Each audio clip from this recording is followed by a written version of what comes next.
Bank খাতে সংকট কাটতে সময় লাগবে আরও ১০ বছর, খেলাপি ঋণ বাড়ার আশঙ্কায় গভর্নর। বাংলাদেশ ব্যাংকিং খাত এখনও গভীর সংকটের মধ্যে দিয়ে যাচ্ছে, আর এই সংকট কাটতে সময় লাগবে আরও দীর্ঘ ১০ বছর। এমনটাই জানালেন Bangladesh bank governor doctor Ahsan H Mansur. Governor বলেছেন, ব্যাংকিং খাতে স্থিতিশীলতা ফিরিয়ে আনতে সময় লাগবে অন্তত আরও ১০ বছর। তিনি আরও আশঙ্কা প্রকাশ করেছেন যে আগামী দিনে খেলাপি ঋণের সংখ্যা বাড়তেও পারে, কারণ ব্যাংকিং খাতগুলো আর্থিক ভিত্তি এখনও দুর্বল। অনেকদিন ধরেই ব্যাংকিং তারল্য সংকট, অনিয়ম, লুটপাট এবং অযাচিত ঋণের প্রদানের কারণে এই সমস্যায় পড়েছে ব্যাংকিং খাত।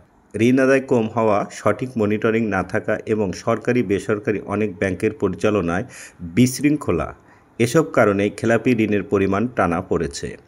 এমন পরিস্থিতিতে গভর্নর মনে করেন, ব্যাংকিং খাতকে পুরোপুরি স্বাভাবিক অবস্থায় ফিরিয়ে আনতে দীর্ঘমেয়াদী পরিকল্পনা ও কঠোর নিয়ন্ত্রণ প্রয়োজন।